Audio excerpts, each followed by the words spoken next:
Shenandoah University is a big little university rising. With 22 Division III sports teams, over 200 areas of study, over 300 annual performances, an elite academic esports program, nationally ranked health professions programs, one of the biggest university presences on Broadway, immersive AR and VR learning programs, cybersecurity and computer science programs, and innovative undergrad and graduate programs. all at a place that cares for you. Shenandoah University is the big little university rising. Find out more at su.edu/rising.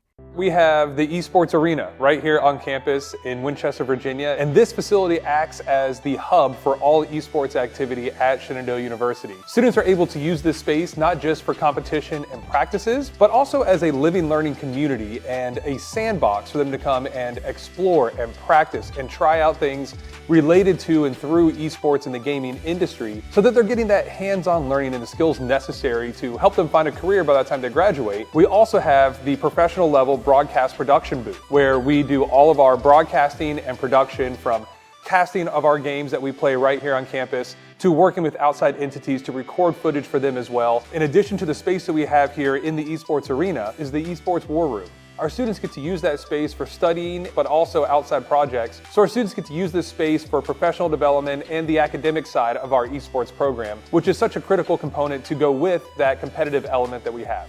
So we combine all of our facilities at Shenandoah University with competition, community, and career preparation. We have over 250 days of programming, and there's something for everybody, and we want you to be part of it.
understand it. This wasn't the plan. Don't wanna demand it. I've done what I can. And I never mentioned the times you were rude. And I never mentioned when you hear the truth. Scared to lose it all. I won't stand a chance. And I don't wanna fake it. What if I can't walk away? Got me saying away. Hoping I don't make the same mistake.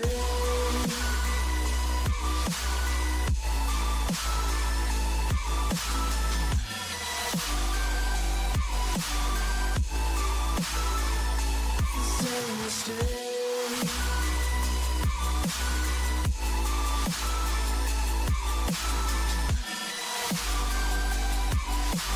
Hoping I don't make the same mistake.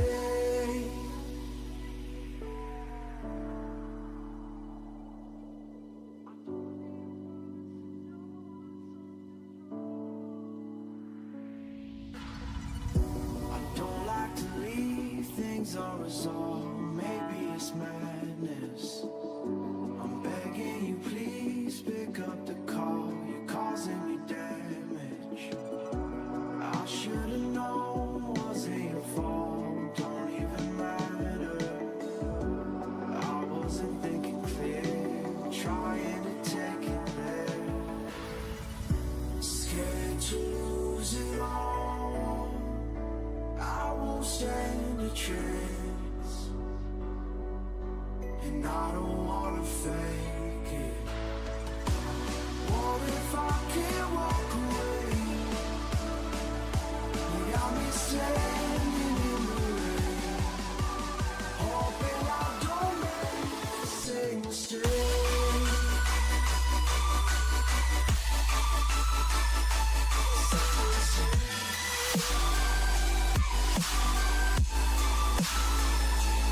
Same mistake.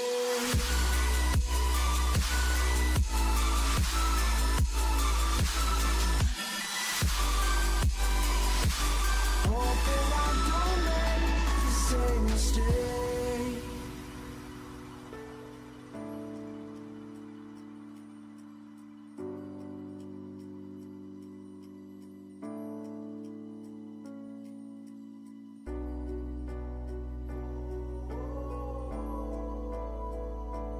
I'm just standing in the rain, hoping I don't make the same mistake.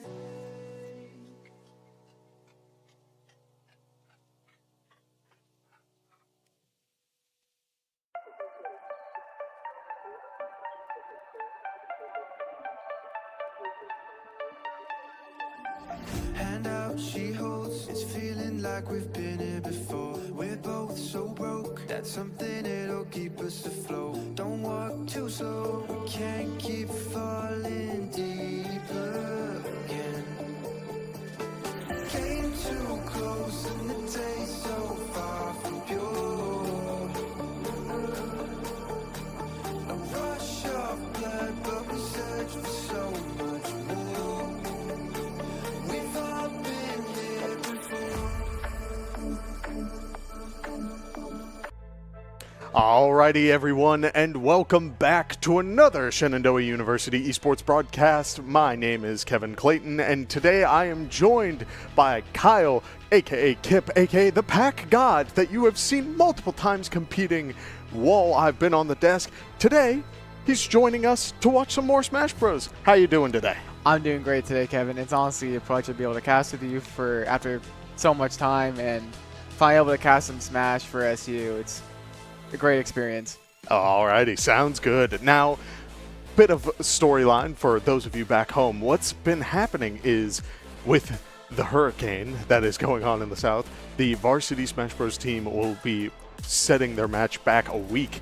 But there's more Smash Bros to watch. Smash Bros Academy team will be competing today, and that means we get to watch some Smash Bros action, while also having one of our players talk over the match as well, giving a little bit more insight into what all can go into the strategy and stuff.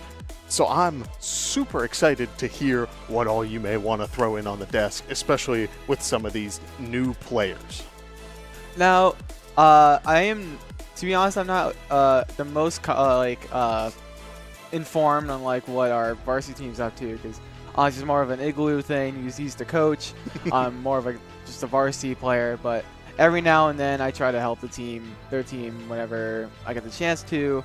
But I'm really looking forward to watching them play, because I've seen them run a couple of scrimmages or a couple like official matches when we would have ours, or just whenever we could. But this is our first time going to actually like see them like live, so it's certainly going to be a nice viewing experience. Yeah, so let's talk a little bit about the matchup today, because we have Shenandoah up against Northern Kentucky University, NKU. This is the start of this NACE season for the Academy team, and overall, a lot of these names may seem a little familiar. Old Dominion has popped up on this broadcast a handful of times, but a lot of these teams, funnily enough, I don't think we've seen too much Smash Bros. Competition as much as we've seen them competing in Rocket League. So we're going in with only a little bit of knowledge for the opposing side, which is all good, but that means that we are going to have just a little bit of information about our players. For the context, there was a tryout held after the semester started, Right. and I think we had... I was told like about like 17. It was an absurd amount, more than like me or Igloo could possibly like guess. We were expecting like, maybe like 5, because usually like every semester we get like maybe like 5, maybe 6 people trying to try out.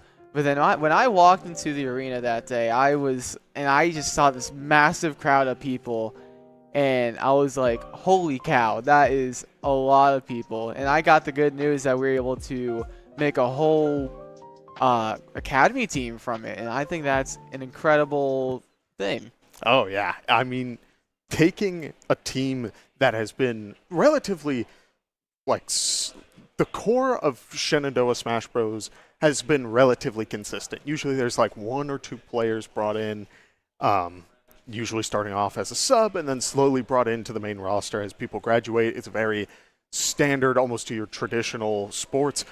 But because of the large turnout, not only did the main roster get 2 subs, but also this Academy roster now has a full roster of their own, with players such as Robotninja and Kenza, who I am super excited to see, because frankly, it's going to be their debut. It's going to be fascinating to see what sort of characters and strategies they've come up with.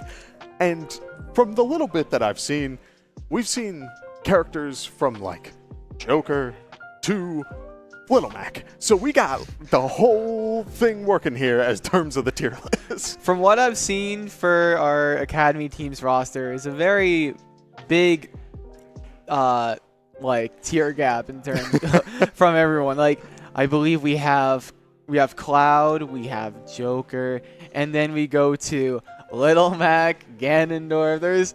We have top tiers and a couple of the worst characters in the game. There is no in between. Hey, and that's okay. I will preach it on this desk. I've done it before. If you love your character and are able to make it work, then by all means, play the character. Of course. But you're working a lot. You're putting in a lot more than you may see at a top level, just because at the top level, you're focusing more on the opponent side of things. You're focusing more on the aspects of like, what do I think my opponent's going to do if I jump, if I roll in, stuff like that, as opposed to if you're playing a character, say, like Little Mac, whose recovery is a little bit less so. It's more so about, how do I not get sent off stage? Like, I'll figure out my way in by nature of Little Mac having like armor and ways to dash around, feint attacks, all that stuff. But at the same time, the moment you're thrown off stage, you are the equivalent of a paper bag in the wind. So for sure. Another thing, like, sure, like some of these characters may not be that great, but in the context of crew battles, like sometimes like the game plan like shifts a little bit. The meta like shifts a little bit. Like you'd see characters with certain mechanics. Like let's say like Wario. That's a really good character, right?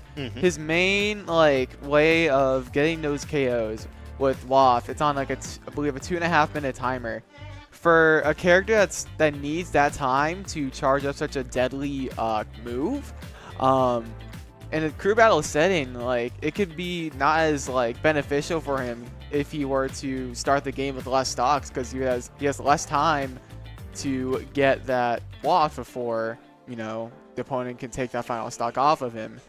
And then you have characters like Ganondorf with not good recovery, but he has such like he just brings that fear factor that like and especially in a crew battle, it could be like extremely like dangerous to like dip your toes into.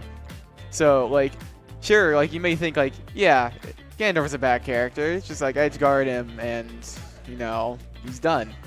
So but it's definitely like a different like dynamic in a crew battle. It's not so simple in a crew battle, like especially with like if the Ganondorf can just stay alive, rack up that rage, like you could just die in like 3 hits. Yeah, and we've seen that on this desk before, where a character will live for 180%. You've done it yourself a handful of times, where you're living to percents that shouldn't even like grace the screen, and yet you hold on to it, and then suddenly characters die so much faster. I heard you and Igloo talking about the importance of characters holding on to their stocks and just like how valuable that can be, even if the tempo slows down. I would love to hear a little bit more about your thoughts on that when it comes to a crew battle game plan.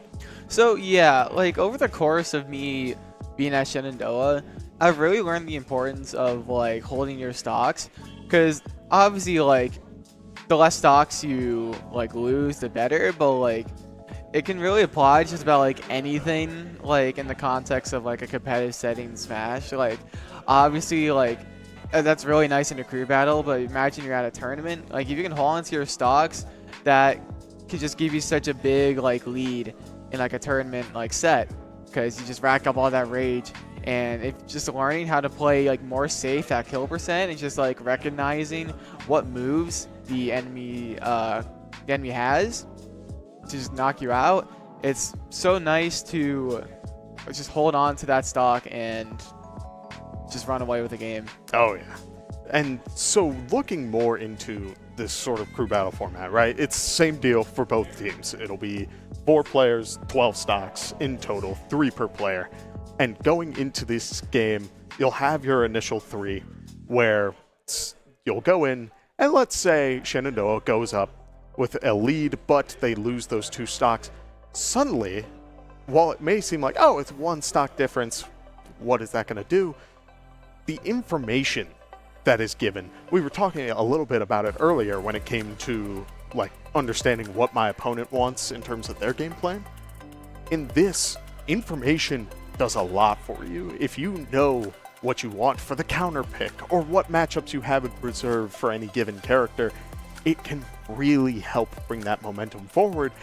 And I love seeing that from you guys when you compete, and I'm hoping to see a little bit of that as these players get settled in, because we do see Igloo is kind of walking them through this process for the first time. Right. And so I'm super excited to see how this goes. It's always so interesting to walk through new players to the crew battle process. Like they're always like, it's first time for everything, right? So sometimes you can have a player who isn't like too familiar with the crew battle format, and you're like, how do stages work? Oh, that's a SD this amount of times since I won the last game, but I lost like 2 stocks. it's something that everyone will have to go through, like especially in a collegiate setting when all we do is crew battles. But it's just a funny thing to talk about. Oh yeah, I'm super excited to see all these players are kind of talking, mingling with each other already. And again, love the new desk space where we can literally turn around and be like, yeah, look at these guys. It already seems like I'm hearing a little bit of laughter behind me. It's just they're all seeming to gel together already, which is something that I think is really great about the varsity roster. So I'm hoping to see that if they start to gel a little bit, it will carry over into what the Academy will do going forward. We have gotten word that there is a button check going on, but that does mean we know the characters for this first matchup. It will be a Little Mac on the side of Northern Kentucky and Fox for the side of SU. How you feeling about that, Kip? So, on paper, you might think that, like, oh, Fox just runs over Little Mac. Fox is just a way better character than Little Mac, but considering that Fox usually plays pretty grounded because he's very fast on the ground, not very good movement speed in the air, but, you know, fast faller. So, generally, you do want to play a bit more grounded with Fox, have a bit of, like, a rush down or, like, a whiff punish kind of game as well. But, like, Little Mac could do that really well, too, and since his grounded presence is just so scary with those like really quick normals and those like super armor and those smash attacks, you really have to be careful with Fox. So like, it is honestly not that bad of a matchup for Little Mac. Yeah, every time I see Fox on screen, a lot I talk about characters having to play around a certain game plan. And Fox has moves that come out so quickly that it feels like 9 times out of 10, we could say 99 out of 100, you're playing around Fox being able to just close distances. You should really hold on to your air dodge after a couple of up tilts or like try to bait out the Fox to do something else. It can get scary.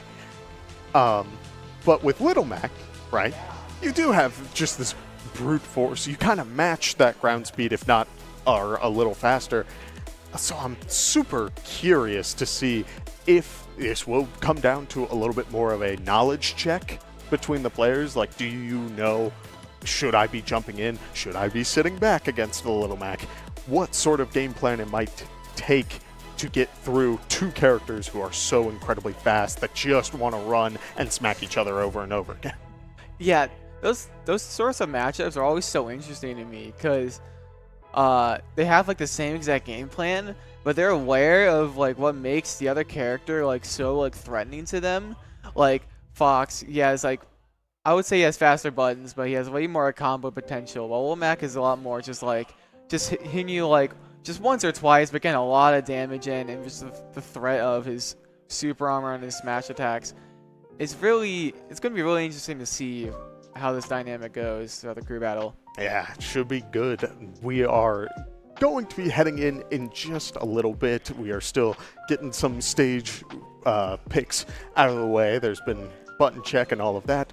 But with all of that being said, I'm also curious, when you guys play against characters that are on Shenandoah's roster, right? Like this Academy team has a Little Mac player. Do you think that playing against that player helps out tremendously for other opponents that play the same character, or do you think it is more of a player-based like decision-making process for whoever you're up against? I believe that varies depending on the character. Okay. Like you have some characters that usually kind of play among the same amongst like the player base, but then you have some like pretty like more like I guess more variety with how they play in Little Mac, which you'd think that like Little Mac would kind of be more like centralized amongst like the player base. But there are some really good Little Mac players play a lot more like methodical, like special shout out to like Peanut from the NDVA region. I've had the pleasure of playing him before, and he plays a lot more like methodical. Okay. We'll have to see if they play methodical here as we hop into game number 1, Little Mac versus Fox. And already 2 dash attacks are thrown out from both sides as both players are looking to just get that damage racked up right away.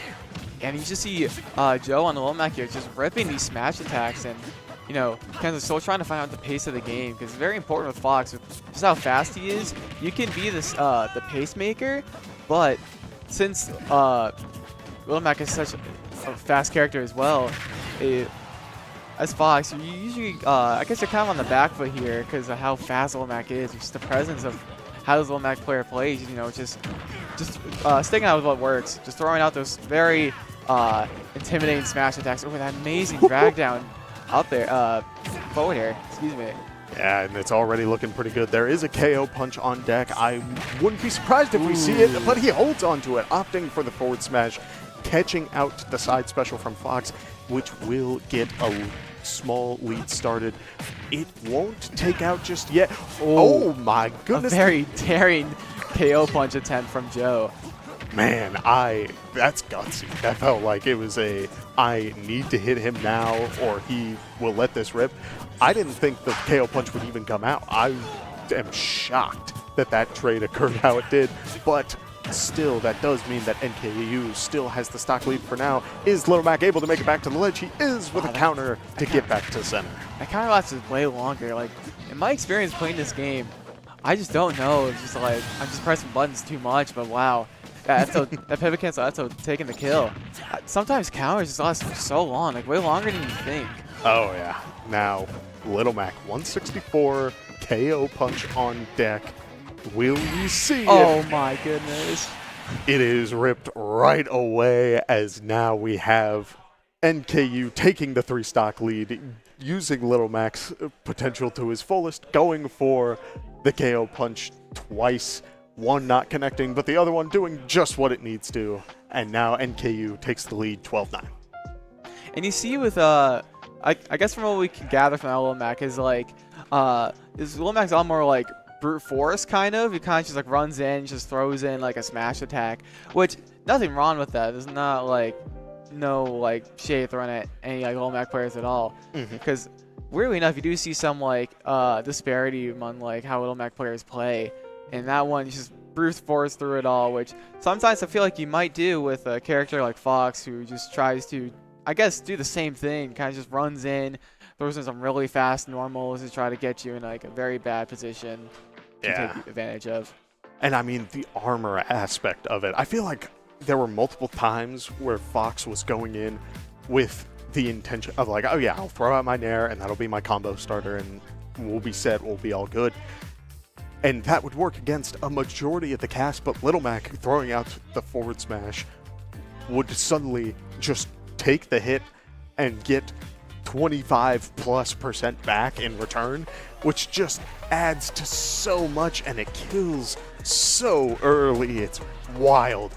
So I'm hoping to see whatever Shenandoah's game plan is going into this next round, that it will be a character who, if they can't deal with the armor, may sit back a little bit, or if they can deal with Little Mac's literal boxing, can they just make sure they're not getting a boxing glove to the face?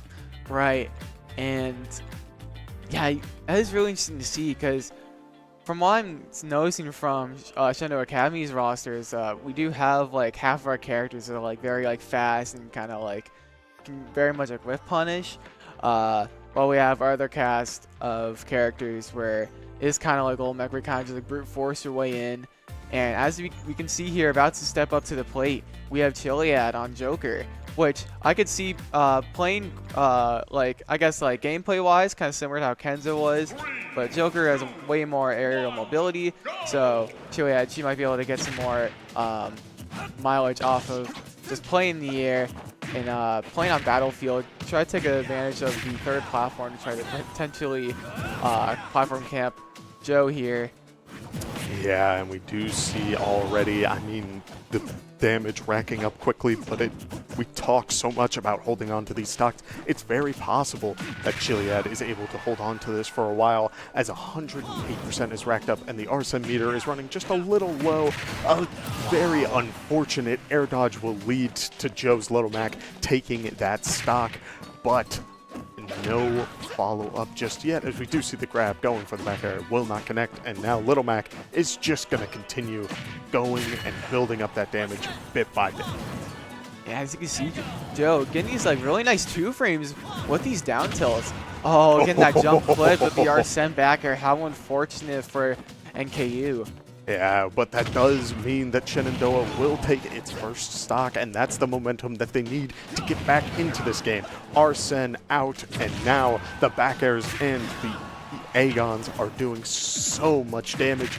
Little Mac throwing out the F-tilt, it won't be enough, but the percentages are starting to even out a little bit, Kip.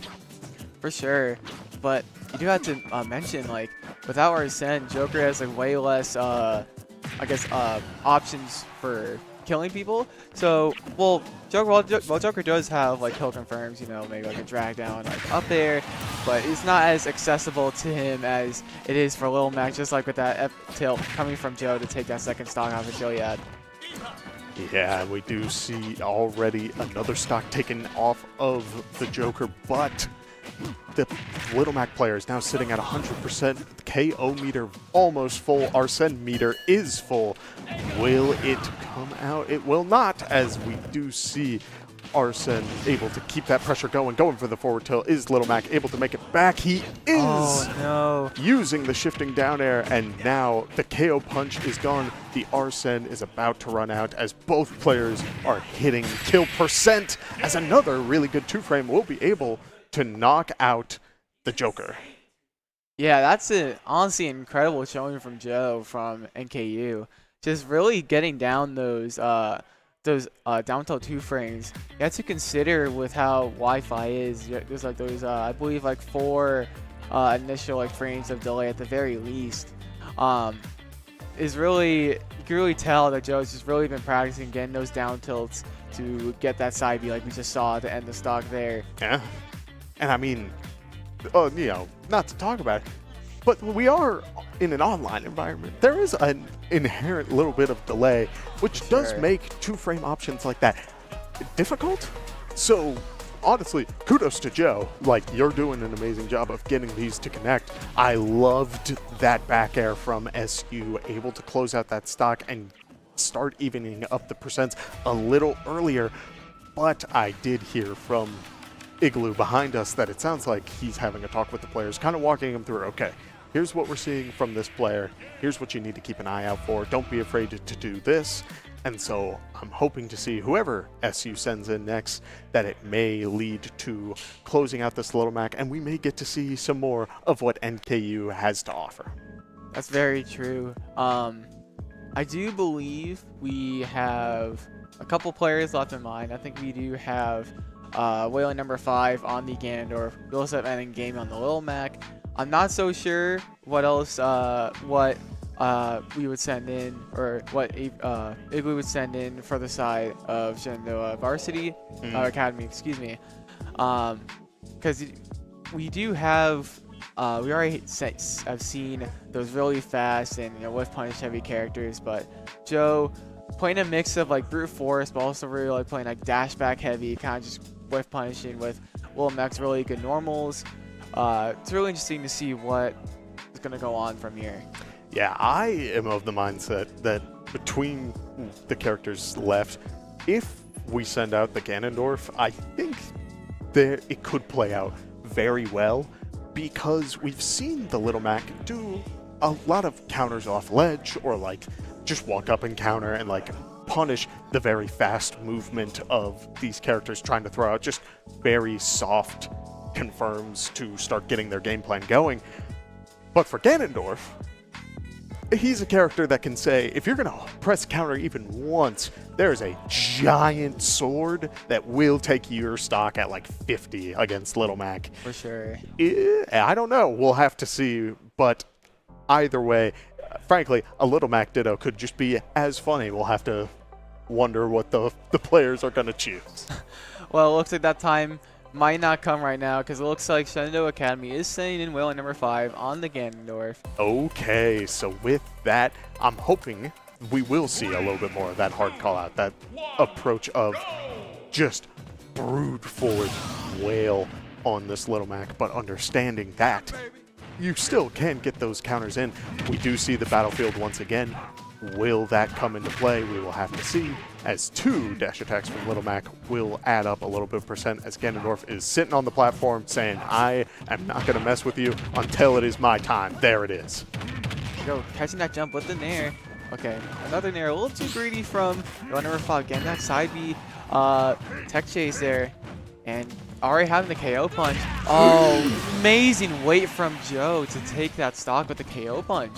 Oh man, we've all been there. Any character that has a dash has done that exact interaction at least a dozen times, where you're just expecting your opponent to walk towards you when they're back at the ledge, and yet they opt to just sit there for a second, take their time, and it leads to a very awkward interaction.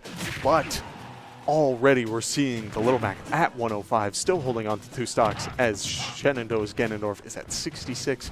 Will he be able to find a way to close out this stock? The down tilt connects, but it won't be enough just yet.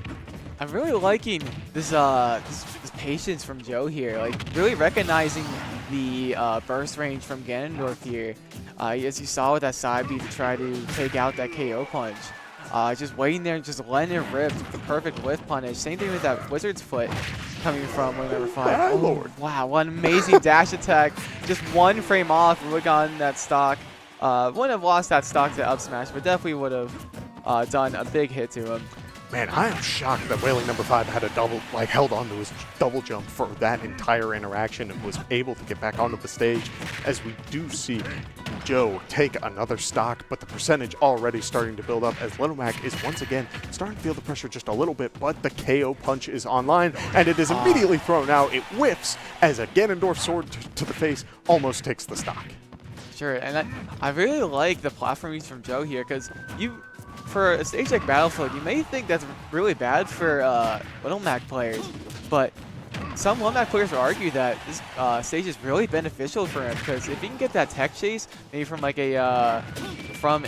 let's say, oh no, what unfortunate SD coming from Joe. I saw what he was trying to do with that down air, because while you may think that all of Little Mac's aerials are pretty useless, aerials like Nair and down air, they're niche little uses. I saw that down air.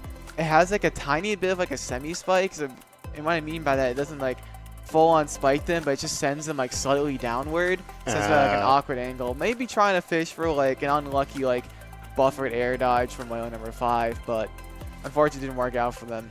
Yeah, and on top of that, I mean, I don't know, it feels like I don't think that Wailing number 5 had his double jump in that interaction, so I don't know if he would have been able to grab the ledge. It would have been close. So yeah.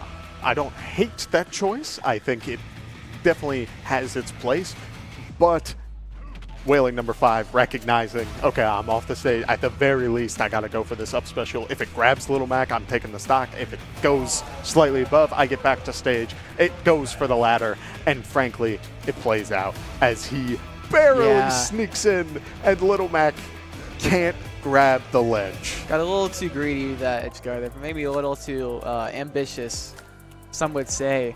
But as I was saying with the Battlefield choice, you'd usually think that it's a really bad stage for Little Mac because you can just platform camp him. Yeah. But for the case of Little Mac, he can actually get a lot off those platforms when he's like tech chasing, because if he gets like a down tilt, it sends like at a perfect angle to hit your opponent on top of one of those platforms to set for a perfect tech chase scenario. If he can get like the back hit of like his up tilt, it could lead into like a very like deadly like up B kill, because once Little Mac starts his up B from the ground, it's a lot stronger. I've seen this come out from Little Mac players that I've played in my competitive experience. Like I've played Peanut, to mention the game again, but there's this really good Little Mac player from New Jersey, which is the region I'm from. His tag is level 6, and he's definitely made those like uses from those platforms to get those tech chases, and it's really cool to see the Little Mac players just so loyal to their character and just stick to like innovating the meta with the character. Yeah, well, speaking of the meta, I think we are seeing a polar opposite of what we saw just a minute ago. Going from the bottom straight to the top, Steve is on the screen, ladies and gentlemen, and this matchup seems a little rough. It's actually, you may think it's pretty bad, but it's not actually not too bad for Ganondorf. Okay. While Steve may very much outframe data, Ganondorf just has such strong aerials and like decent hitboxes now, so we can just deal with the Steve from camping. Oh my goodness! My lord. a very ambitious up tilt coming from whale number 5, and I can see whale number 5 just stepping on the gas here, maybe just trying to stop somebody from just farming those materials. As you can see, somebody has no materials, and when Steve has no iron, he's like a significantly worse character because he's locked out of two of some of his best moves, like minecart and the downer anvil. As you see, that minecart there, but it's not powered, so it's significantly weaker. Oh no! Barely missing that nair and getting whiff punished with that wood forwarder, sent straight down. That into hurts. that stock. Man, I saw it. The moment out the gate, Ganondorf gets, what, 2-3 nairs, starts building up the percentage early. I'm like, oh man, I'm a believer. And the last nair just barely misses, and suddenly there's a pickaxe to the leg. That hurts me. That hurts me, but at the same time, welcome to the crew battle setting. Stuff like that happens, and so hopefully we'll be going into this next game just kind of brushing it off. This is a character that has seen a lot, so who knows, there may be experience for the side of SU to potentially bring this back, but 9 stocks is a pretty heavy ask. Yeah, it's a very much a tall order, no matter what character you're playing. Like, even if you're playing such like a good character like Steve, or like a really good character that's really good at making comebacks like Isiah, like that's still such a high task to achieve. You don't really see it happen very often in crew battles, like especially with a lead this big. Usually you just see eventually it would just wrap up from there. Yeah, and so I wouldn't be surprised if Shenandoah's players are sort of talking about, okay, what sort of adjustments do we need to make going into this next one, as to like who do we want to send in against the Little Mac first. While it may have originally been like, oh yeah, I play Fox, I think I'll be fine, and then it didn't work out great, that just means, okay, we'll save you for someone else, and maybe we send in the Ganondorf against the Little Mac. I'm a believer that generally, if you win a round of a crew battle and you go into a game 2, usually the winning team does not change their order too much. Right. So if you're in that winning position, there's most of the time there's not much of a reason for you to change your game plan. But if you're on the side of Shenandoah, you might want to take the rest of this game as like just a way to gather information and to how to take that into the next game. Absolutely. Now we will see Cloud on screen. Robotninja going for the up special immediately at the gate, and Steve racking up the wooden combo, but a Cloud up special will bring the percentage up on Steve just a little bit, as a nice back air will continue to add on to it. Now this is a matchup that's very interesting because it's one of like Steve's only like few like losing matchups. Like you can see on like the top levels of Smash, like Spargo versus like Aquila. It's really a hard matchup for Steve because it's just Cloud just has a really big sword, and with just the long range like pokes from Cloud, it's really hard for Steve to mine because just the big sword from Cloud just getting in the way of just him just freely mining with his blocks. Oh, okay. Oh, the Steve going off stage, able to get back on. He doesn't have a sword. Yeah, he's maybe trying to save the materials for the next stock. Who knows? Yeah, might be just trying to fish for that diamond. He did get a little bit of mining going. You very well could be just trying to hold on for a little bit. And so we see Cloud eating another up smash, but is able to hold on and starts racking up the percentage in return with limit on deck. Steve getting the resources, still no gold, still no diamond, so it could be a little bit longer before he gets out stock, but the up smash, you don't need a sword for that one, which means that that will give a stock to NKU. And yeah, I really see like Robotninja trying to step the gas a little bit just to prevent Steve from mining, but you can see like somebody playing a more like unusual form of Steve, playing a lot more like scrappy, not really like, I wouldn't say ignoring like one of the core parts of Steve, which is like playing defensively to mine. There's a diamond. A good thing that they just lost their stock there, so now they have a fresh stock with the diamond. Very threatening. That's where most of Steve's kill power comes from. Oh, look, these shenanigans, the spot dodges. Oh, man. You can tell both these players are incredibly nervous with how, with like their mechanics on, because you can see Steve with the diamond and Cloud with the limit that he just had, but getting a nice tomahawk cross slash, trying to catch the landing. You can see the Steve has no iron to cover their landings with a down air or a minecart, and misses the up B. How unfortunate. Oh, man. Okay. If I am Shenandoah, I'm feeling pretty good. You just knocked out Steve, only losing 1 stock out of that entire interaction. And frankly, that's pretty solid. If you're going to go into this assuming, like, really playing for the reverse of like 9 stocks, losing 1 per character per opponent is considered to be the average. There's 1 player you're going to have to try and lose none. But up until that point, you got to be feeling pretty good. I mean, look at the cross slash value and just a very strong up smash from Steve, but not able to close it out. And I think it's just because he didn't have the tools built at the time. Right, I feel like somebody was playing like a little too aggressive there. Like, I know it might be scary to deal with a big sword character like Cloud, you know, having those really big aerials, especially that back air, safe on parry. It's a very absurd move. Just like, when a character is so good at that mid-range, Steve's put in a very awkward situation. He doesn't have the best burst range. Like, he has a dash attack, but it's not really used for killing. It's more of just a get off me tool. It doesn't really do anything but that. So if you're Steve in that situation, if I'm playing Steve and I'm putting that mid-range situation versus Cloud that's just like fishing for those back areas, that's really hard for the Steve player to contest because of how safe Cloud back air is.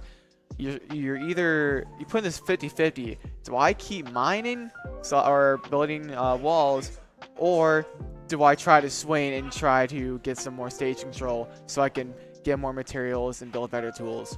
Yeah, so when we see this Steve again in the next round of this crew battle, I'm hoping to see a little bit more of that. I love this is going to sound weird. I know I'm going to be hated by the Smash Bros. Community, but a good Steve can be interesting to watch. It can be like, it's just like, there's so much going on in terms of just like setting up your game plan and then going for it. But at the same time, no one likes watching a zoner, and so I understand both sides of the argument for that. It's, I don't know. But I want to talk a little bit about what we know about NKU. There are 2 characters that Igloo mentioned, which were a Joker and a Sephiroth player, were the 2 that we could see ahead of time, but we don't know what sort of, like, if that was an old roster or if it was something that they had in reserve. Well, sure enough, we know at least one of those players is true, as we do see the FCON Joker is out to play, and will Cloud be able to do well against this matchup? We will have to see. I think that's so interesting, like, right off the bat, like, our first Shenandoah Academy match, like, they're playing against a team that has, like, half their roster of the same characters. Like, you see, we've seen Chilliad on the Joker, and in the back, we do have NMGaming on Womack as well. It's so interesting to see. Yeah, we do see the cross slash already taking the stock. Wow. It hasn't even been a full minute, and yet Robotninja is already able to close out a stock, catching out the Joker jumps a lot from what I've been seeing. And I'm hoping that if this game plan continues, that means that Robotninja is doing pretty good. For sure. If you're on the side of Shenandoah Academy, you do see, you could feel a bit of like a spark, like a little bit of a fire being lit up as, oh no, as Robotninja trying to make this comeback happen.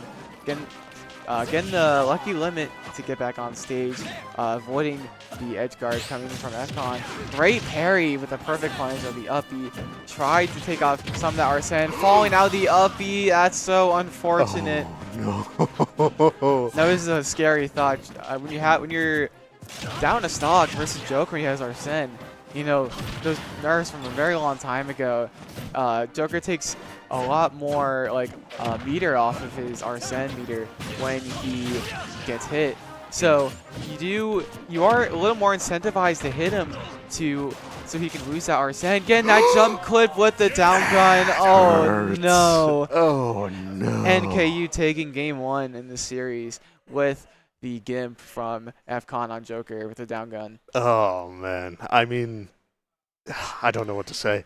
When it comes to Joker's neutral special, I feel like you never remember that move will put you into the like hit stun for like half a second until you are in that sort of situation and you're like, oh god dang it, it took my jump. Right. It's awful. It's never a good feeling. And especially down gun, it's one of those moves where when you get hit by it, you're in such like an awkward situation where like you think you might need to tech when you're off stage go to like not like get stage spiked and just, you know, die at 30 or 40. So you end up like second guessing yourself and you buffer and air dodge, and so you end up just not needing to tech, but so you just air dodge away from the unfortunate buffer system this game has, and it's just not a good feeling. Yeah, it hurts, but all the same, that is not the end yet. As with the crew battle format, if you've been here before, you are very familiar. It is not a one and done. You are playing a series, which means that we could see a return of SU, and there were signs of life. That Cloud player was very strong and definitely had a commanding presence. I'm almost wondering if you send them in against these characters that were a little bit more problematic, just because these players like Joe, the Little Mac, just seemed very aware of what he wanted. So it could be send in the Cloud early, try to get rid of that, and then go for the other players, give them an opportunity to go against them. There are so many different ways you could take this crew battle approach, so we will have to see. It definitely brings up an interesting dilemma.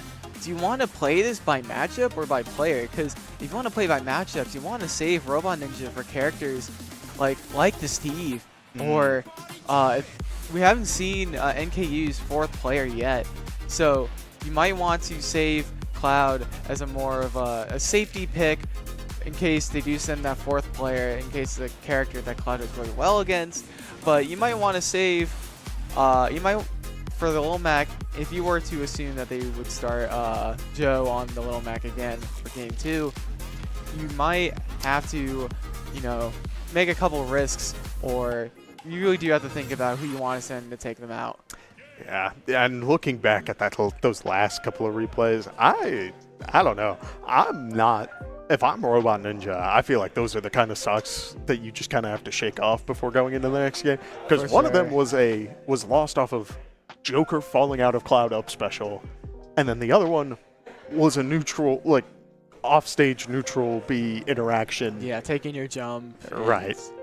It's just rough. But with all of that being said, I'm sure we will hear a little bit more from the players, but we are going to take a very quick break as the players get settled in, talk about the strategy, so don't go anywhere. We will be back shortly. We've all been here before.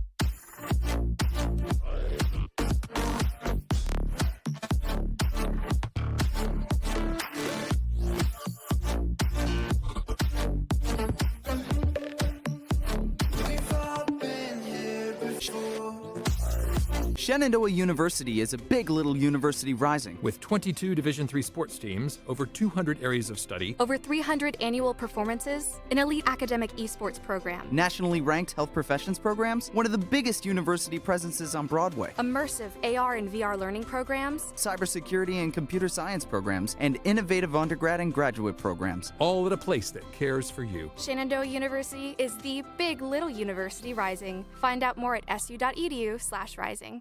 We have the Esports Arena right here on campus in Winchester, Virginia, and this facility acts as the hub for all esports activity at Shenandoah University. Students are able to use this space not just for competition and practices, but also as a living learning community and a sandbox for them to come and explore and practice and try out things related to and through esports in the gaming industry so that they're getting that hands-on learning and the skills necessary to help them find a career by the time they graduate. We also have the professional level broadcast production booth where we do all of our broadcasting and production, from casting of our games that we play right here on campus to working with outside entities to record footage for them as well. In addition to the space that we have here in the Esports Arena is the Esports War Room. Our students get to use that space for studying, but also outside projects. So our students get to use this space for professional development and the academic side of our esports program, which is such a critical component to go with that competitive element that we have. So we combine all of our facilities at Shenandoah University with competition, community, and career preparation. We have over 250 days of programming, and there's something for everybody, and we want you to be part of it.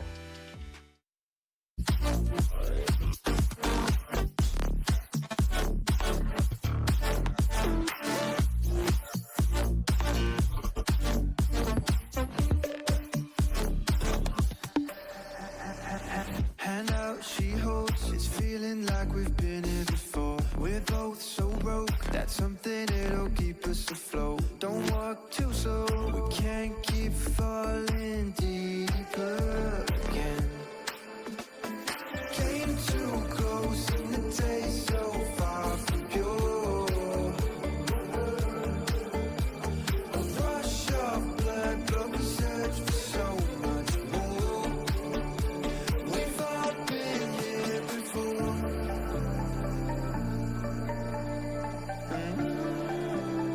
We've all been here before.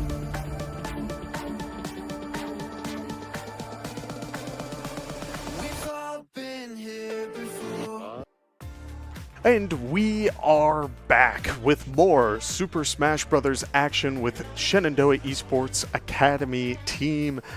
If you are just joining the stream, welcome. My name is Kevin Clayton, and I'm joined by Kip, Kyle, Dexter. And so going into this, round one, we saw that Shenandoah sent in their fresh group of players ready for the high heights and the low lows, and they got to see a little bit of both in the middle of this. But we did hear a little bit from Igloo that he is getting ready to walk them through, say, hey, welcome to the format. This is kind of how things play out. Let's get a strategy going into these next couple of games. And so I am very excited to see what they will have going into this round two of the crew battle. One of my favorite things about Igloo as a coach is just how adaptive he is. He isn't scared to make those kinds of risks when discussing strategy for the next game. Sometimes he doesn't just go for stick to what works. If he recognizes something doesn't work, he's not scared to make the adjustments to try to make something happen, and I think that's something really special. Oh yeah, and that's a very scary thing, especially when you're coaching, is to understand, like, okay, something isn't working. I know a lot of people who will just brute force it anyway. They're like, well, then you might as well learn on the fly type deal. And there are situations where you have to, and I get it, but it's a dangerous mentality. It's a scary mentality. And when you look at other, like, traditional sports or other games where, like, understanding the ins and out of the game is so critical, taking the risks of changing up your game plan, the risk reward tends to be worth it tenfold. So I love to hear that. But we're starting to see a little bit of the behind the scenes. We do see Igloo talking with one of the players at the moment, but they're walking through sort of the stage's decision. I'm wondering, let's assume NKU is sending in that Little Mac first, that powerhouse player who took so many stocks. Does that mean that SU should try and swap up their character? Do you think that the Ganondorf might need to come in first, or someone else may try to zone him out. What is going through your head sort of going into this next round? I believe, judging from the player cams, I do believe that is Chilliad up to bat first. Remember, Chilliad on the Joker. Unfortunately, got some pretty unfortunate, like, you know, Arsene, like, inconsistencies, and, you know, she lost her stocks in a very, like, unfortunate way to Joe. So I'm thinking that the way that Shenandoah tries to make their way out of this one is try to just really utilize Joker's like incredible edge guarding potential. He has such amazing mobility. He can do like tether cancels, like a back air. He can just use down gun. Like, he has so many tools to just dismantle Lil Mac off stage, and especially if he has Arsene, you know, Joker's counter, it's a massive like hitbox. So if you just, you know, just touch him when you just press that down B, you know, big circle, he just gets smacked. Right. And so hopefully that's what we will see today, is a little bit of smacks across the face saying, I don't know what you're trying to get away with. But I believe we will be heading in just a couple of seconds, as Little Mac will be sent in first. It will be the Little Mac Joker matchup, which plays into what we talked about before. If it ain't broke, don't fix it for the side of NKU. Little Mac going in, trying to take this commanding lead like he did before, but will Chilliad be able to try and even things up? We will see, as immediately out the gate, I'm noticing Joker going for these trade hits and then walking away. So hopefully they can get that little bit of damage, but not risk too much. Otherwise, you will see interactions like that one where 40% is built up. For sure, and you saw at the beginning of the game there, Chilliad definitely trying to step on the gas a little bit, maybe just try to overwhelm Joe a little bit. The Joker's just amazing burst option with the down tilt, with the dash attack. You can see Chilliad already having Arsene. Try to get those maybe those pokes with the down tilt. Try to set up for an awkward like situation with how the angle or down tilt goes. Nice dash back F tilt from Joe. Already losing that Arsene. KO punch is online. Barely living that F tilt. Trying to get that 2-frame with the down tilt. Bro, so scary. Oh my goodness. The quick feet coming from Joe. You see Chilliad so nervous about getting out the corner versus Joe. Okay, losing the KO punch, but Chilliad still in kill percent. Yeah, and already we're seeing the forward tilts come out, but Chilliad doing a great job of holding down the shield when Little Mac is just going for one after another. I think that's where SU was struggling beforehand, was they were just letting go of shield just a little too early. These trades don't need to be problematic. You don't need to just see a Tekken interaction where it's someone hits you and then it's immediately the other person's turn. Little Mac can just keep throwing out these attacks. You got to be patient.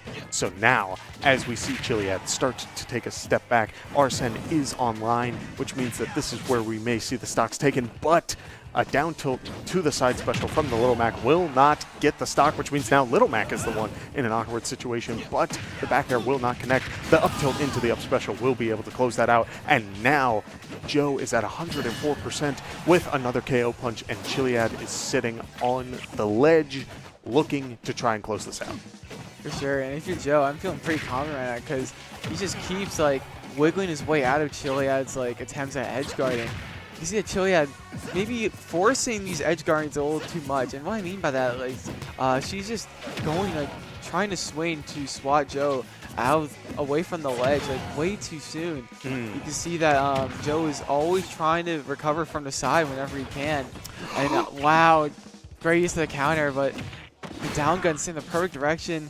Good DI, not down the back throw. A little bit of a DI check. Yeah, and I mean 170%. Little Mac trying to go up, and go. The Rebels guard able to put Joe into that tech situation, and the dash attack follow-up as Arsene comes out means that Chilliad is able to secure a stock early on. A very nice counter to punish the weight down tilt.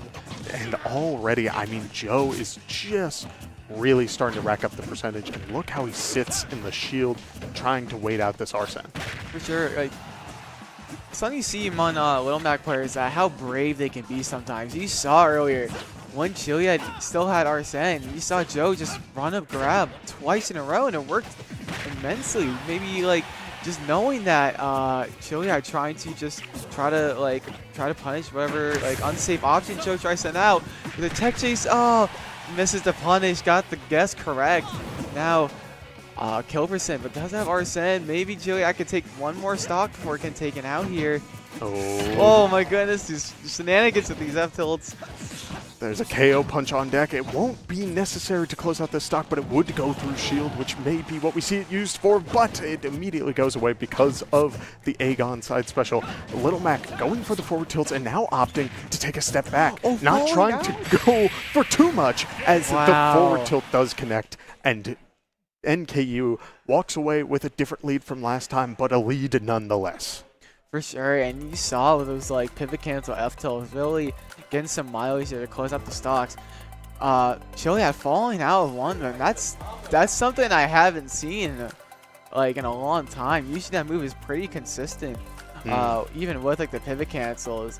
You can see Little Mac very much benefits from these pivot cancels because that pivot cancel F tilt, he gains so much momentum. He slides like almost like halfway across the screen. As you can see, what I was talking about earlier, Chilliad's going like a little, trying to force these edge guards a little too much. She's trying to force these edge guards just by trying to swap them out in the air immediately. And you can stop Joe with a little bit more patience, trying to save those resources that mean so much to Little Mac for trying to get back, considering how, not great his recovery is. And you saw in that counter there, that's another thing why I think Little Mac players have to play so bravely, because one of their ways that Little Mac players try to get back is if they know their opponent's going to try to like swing immediately to get them off the ledge, they can use the counter to gain some momentum when they have the actual counter hitbox. Oh yeah. And it's very risky considering if the opponent just either whiffs the whiffs like hitting the counter, or just doesn't attack at all. Little Mac is pretty much dead. Yeah, and I want to address, you were talking about those pivot cancel forward tilts, and that last stock was 3 or 4 of Little Mac just running up, doing it, and Joker falling out, but like, you were right. Little Mac slides like he's Luigi. Like, it just keeps going. All of the friction. Imagine like Luigi in the previous games where he had no friction and he would just slide across the stage. It is so funny to see Little Mac do that because, like, I don't know, it's a very cool mechanic, but I think it's really cool that Little Mac players like really like to experiment with this character, try to like push his meta as far as he can possibly go. Because like, I think it's really great that character loyalty, but you can only go so far with a character, especially with a character like Little Mac. But it's so cool to see innovative Little Mac players try to push his meta, try to like discover and invent new things. Yeah, I feel like that's been something that's been established like over the last like year, is for the longest time Ultimate's meta, or like the discussion of Ultimate, was you could play just about anyone and really make them work. And while there is a level of truth to that, it does feel like we are starting to hit a point where there is a level of these characters are incredibly good up through like top maybe 20. And beyond that, you do need to work a little bit more. So I'll be curious to see how that develops. But enough about the tier list, enough about the meta and all that. We got another match in front of us. Kenza's Terry Bogard versus Joe's Little Mac. I kind of like this.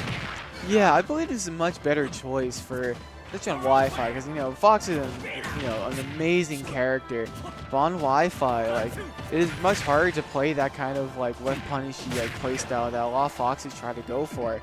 So I think Terry trying to fit more of like a more like, sure, Terry is also considered rushdown, but he has way more options that are better fitted for this current environment that we're playing in.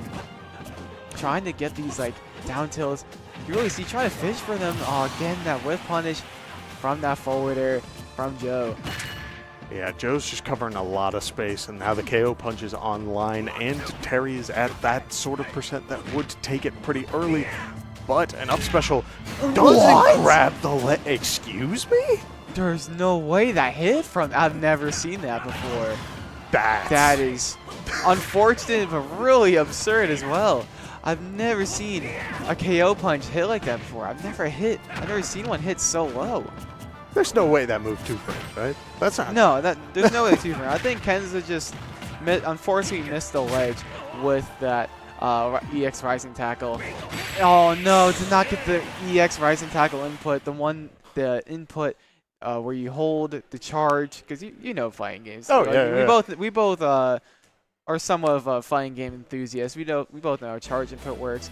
For those who don't know, charge input is basically you just hold down, for Terry's case, instead of just pressing up B, where he can pretty much just get like his legs swatted off, just get edge guarded and Terry just dies. Instead, if Terry were to hold down and then flick up and then press like A or B, he would do a better version of his Rising Tackle, where he not only goes further, but his legs are intangible and can't get attacked. Yeah, and I mean, I've talked a lot about invincibility on this desk before, specifically when it comes to Willie. Man, that KO punch is ridiculous. When it comes to the, what utility it has, sometimes it's a lot more prevalent than others, and that instance there in that replay is a perfect example of where it would, because Terry would be invincible from the waist down on his legs, but he's upside down during that. So now suddenly he's rising up. Little Mac will swing at the feet, and it won't do anything. That is crazy. Suddenly that stock is held onto for a longer period of time. But there's a whole other aspect of that. You have to hold down off stage. And that's scary. It's a very scary thought, because what if you because you have that little bit of I guess self-doubt if you're still trying to learn the character, oh, what if I accidentally fastball? Terry doesn't have that great recovery, so he would just die. Yeah. But you have to be brave, because especially with characters like counters like Little Mac, if he were to just counter Terry's legs with doing Rising Tackle, Terry's just as good as dead. Yeah, and so with all of that, that will just come with time. And frankly, this roster is still relatively fresh, which means that they will have time to get better. But we are going to be heading into the next round, and it will be Joe running it back with Wailing number 5, the Ganondorf. And I am hoping to see more brute force action between the two as we run to Town and City, a very long stage. That's a good point, Kevin. This is a very big stage, but with how these side blast zones work, you're much more likely to have the side. And you can see with these characters, they really do like to kill off the sides. But even though they're both still fully capable of coming to the top, they do have more options of going to the sides. And oh my goodness, wow, it's barely living, but doesn't have a jump. You see, after getting that down tilt, Wailing number 5 trying to jump out of it. It's more of a desperate way to get out of that immense pressure Joe is bringing up, getting that jump caught. Yeah, the whiff punish game from Joe right now is very impressive, because he's doing such a great job of really spacing out even these little interactions, from Ganondorf just trying to jump onto the stage to just taking a quick step back. Maybe Ganondorf goes for the down air, but it's all just playing into his favor. Little Mac opting to jumping in again, but the Ganondorf Nair won't connect, and now Wailing number 5 is at 104 against the Joe's 29, and whoa, very scary. Getting that KO punch, not that it really matters so much if you're Wailing number 5, but even so, even if you're at that kill percent, when Little Mac has KO punch, you still have that active threat. If you just whiff something, you can just let it rip and just eviscerate your stock. Yeah, and here we go. A solid 27% combo onto Wailing number 5. Not able to get the grab, but he's opting to take a quick step back, using the down special to try and close the gap. But Little Mac, again, just playing very reactive in this matchup, playing to the strength of being able to move a little bit faster than Ganondorf can. And so he's taking his time to throw out these options. And I don't know how you demand that pressure back as Ganondorf, where you need your opponent to start making these decisions preemptive. It feels like it's more of a fear thing, but I don't know what the best opportunity for that will be, as a forward tilt connects and sends Ganondorf off stage. But he is able to make it back.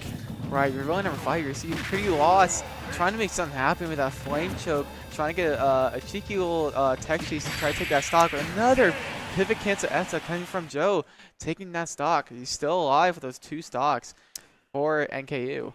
Yeah, and I mean, it is already starting to just feel the pressure. This character has so many tools to just bait out options. I feel like it's a two-sided coin, right? Where on the one hand, you need to be patient against Little Mac because he's trying to get you to throw out something, and he's been reacting, right? He's been doing the dash back, going for the pivot cancel F tilt or some other option, but it's just that same presence needs to be returned. But I don't know what you do to command that presence when your character is just so fast and able to keep that going. Right. It's what I was saying before at the start of the broadcast. You know, we were talking about like characters like Old Mac and Gandorf, not so great, like, you know, in a very like competitive setting.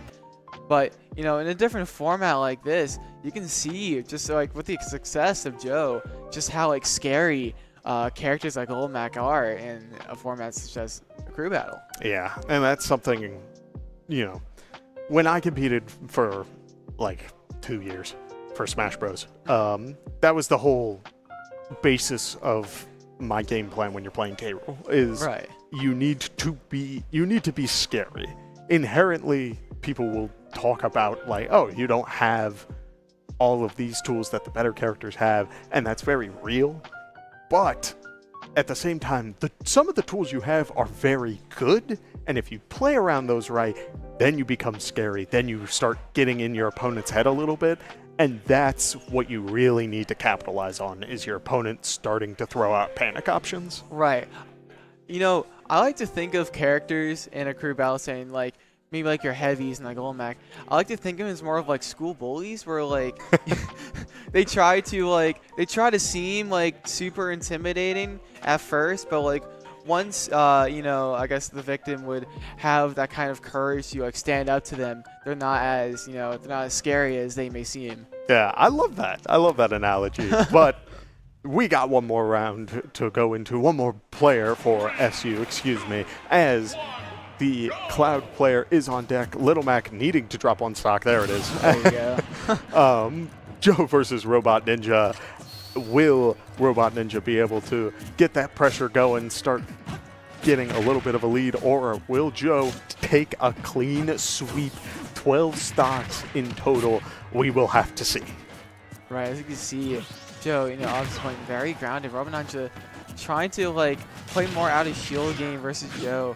But Joe immediately trying to react to that by either trying to swing, try to pop a shield with a down angled forward smash, or trying to get a cheeky grab. Even though Little Mac can't really get much from it, he just gets that stage control that every character can get with a grab. Yeah, and already, I mean, the percentage is building up, and a get-up attack onto the shield means that Robotninja will go down one stock. Both players throwing out their smash attacks. Cloud opting for the roll, but immediately, again, Little Mac is just ready and starts throwing out the forward smashes and the forward tilts in response.